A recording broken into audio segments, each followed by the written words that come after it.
Radio کھانچی 90.4 FM ہم سب کا radio. میں ڈاکٹر روبینہ نسرین رام لکھن سنگھ یادو کالج کے اردو ڈپارٹمنٹ میں کنٹریکچوئل اسسٹنٹ پروفیسر ہوں۔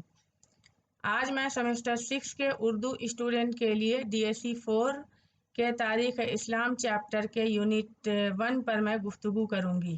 ٹاپک ہے حیات طیبہ رسول اکرم صلی اللہ علیہ وسلم اور ان کی رواداری۔ حضرت محمد صلی اللہ علیہ وسلم کے والد بزرگوار کا نام عبداللہ تھا، جو عبد المطلب کے بیٹے تھے۔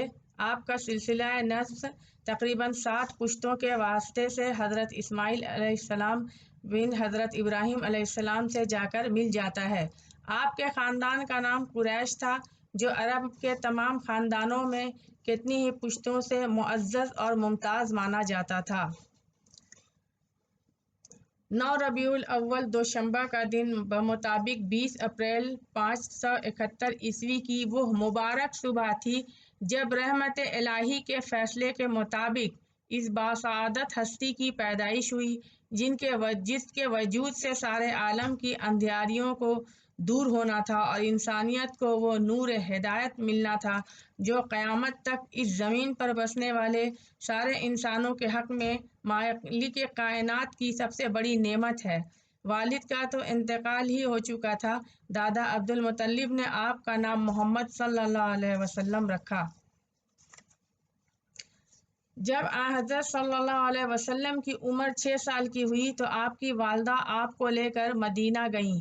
غالباً آپ اپنے شوہر کی قبر کی زیارت کے لیے گئی ہوں یا وہاں کوئی رشتہ داری کا تعلق ایسا ہو جس کی وجہ سے آپ نے یہ سفر اختیار فرمایا ہو۔ آپ نے وہاں تقریباً 1 مہینے تک قیام کیا۔ واپسی میں ایک مقام پر آپ کی والدہ محترمہ کا انتقال ہو گیا اور یہیں آپ کو دفن کیا گیا۔ والدہ کے انتقال کے بعد آپ کی پرورش اور ساری دیکھ بھال عبد المطلب کے ذمے آ گئی۔ یہ آپ کو ہمیشہ اپنے ساتھ رکھتے تھے۔ جب حضرت صلی اللہ علیہ وسلم کی عمر 8 سال کی ہوئی تو دادا عبد المطلب نے بھی انتقال فرمایا۔ مرتے وقت انہوں نے آپ کی پیدائش کی ذمہ داری اپنے لڑکے ابو طالب کے سپرد کی، جنہوں نے اس فرض کو انتہائی خوبی کے ساتھ انجام دیا۔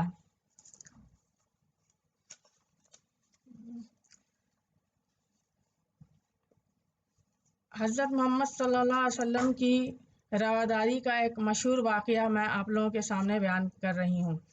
کعبے کی تعمیر کے سلسلے میں کعبے کی عمارت صرف 4 دیواری تھی، اوپر چھت نہ تھی۔ دیواریں بھی بس اتنی اونچی تھیں جتنا آدمی کا قد۔ پھر عمارت نشیب میں بھی تھی۔ بارش کے زمانے میں شہر کا پانی بہہ بہہ کر ادھر آتا تھا اور جسے روکنے کے لیے بند بنا دیا گیا تھا، لیکن وہ ٹوٹ جاتا اور اس جگہ پانی بھر جاتا تھا۔ اسی طرح عمارت کو نقصان پہنچتا تھا، چنانچہ پھر یہ طے کیا گیا کہ عمارت کو ڈھا کر پھر سے ایک مضبوط عمارت بنائی جائے۔ تمام قریش نے مل کر تعمیر کا کام شروع کیا۔ مختلف قبیلوں نے عمارت کے مختلف حصے آپس میں بانٹ لیے تاکہ کوئی اس شرف سے محروم نہ رہ جائے، لیکن جب حجر اسود کے نصب کرنے کا موقع آیا تو بڑا جھگڑا اٹھ کھڑا ہوا۔ ہر قبیلے والے چاہتے تھے کہ یہ خدمت ہم ہی انجام دیں۔ نوبت یہاں تک پہنچی کہ تلواریں نکل آئیں۔ 4 دن تک یہ جھگڑا ہوتا رہا۔ 5ویں دن قریش کے ایک بڑے بوڑھے نے یہ رائے دی کہ اچھا، کل سویرے جو شخص سب سے پہلے اسی جگہ آئے اس کو پنچ مقرر کر لیا جائے اور وہ جس طرح کہے اسی طرح کیا جائے۔ سب نے یہ بات مان لی۔ دوسرے دن اللہ کی قدرت کے سب سے پہلے جس شخص پر لوگوں کی نظر پڑی وہ رحمت عالم حضرت محمد صلی اللہ علیہ وسلم ہی تھے۔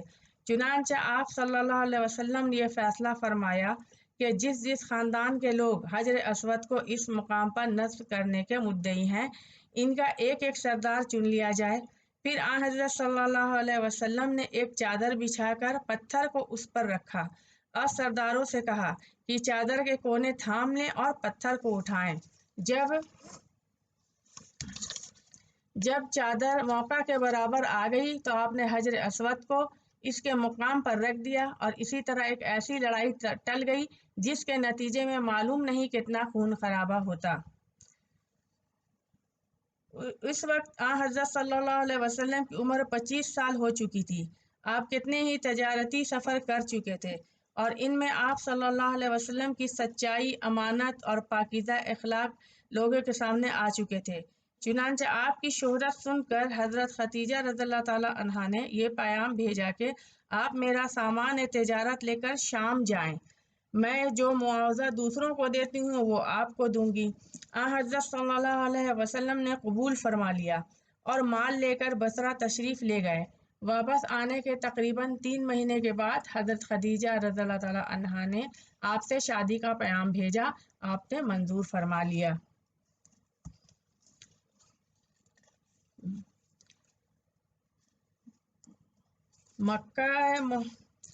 مکہ معظمہ سے 3 میل کے فاصلے پر ایک غار تھا جسے غار حرا کہتے ہیں۔ آپ اکثر وہاں جا کر قیام فرماتے اور غور فکر اور عبادت الہی میں مصروف رہتے۔ کھانے پینے کا سامان ساتھ لے جاتے، جب ختم ہو جاتا تو پھر آ کر لے جاتے یا حضرت خدیجہ رضی اللہ تعالی عنہا پہنچا دیتی۔ پہلی وحی: ایک دن آپ غار حرا میں حسب معمول عبادت میں مصروف تھے۔ رمضان کا مہینہ تھا کہ آپ کے سامنے اللہ کا بھیجا ہوا فرشتہ ظاہر ہوا۔ یہ حضرت جبرائیل علیہ السلام تھے، جو فرشتوں میں سب سے زیادہ بلند مرتبہ ہے اور جو ہمیشہ سے خدا کا پیغام ان کے رسولوں تک پہنچاتے رہے ہیں۔ حضرت جبرائیل علیہ السلام نے نمودار ہو کر حضرت صلی اللہ علیہ وسلم سے کہا، پڑھ۔ آپ نے فرمایا، میں پڑھا ہوا نہیں ہوں۔ یہ سن کر حضرت جبرائیل علیہ السلام نے حضرت صلی اللہ علیہ وسلم کو اتنا بھینچا، یعنی اتنا کس کے خود سے لگایا کہ آپ تھک گئے۔ پھر آپ نے حضرت صلی اللہ علیہ وسلم کو چھوڑ دیا اور کہا، پڑھ۔ پھر آپ نے وہی جواب دیا۔ پھر انہوں نے حضرت صلی اللہ علیہ وسلم کو پکڑ کر بھیجا اور چھوڑ دیا اور کہا، پڑھ۔ آپ نے پھر فرمایا، میں پڑھا ہوا نہیں ہوں۔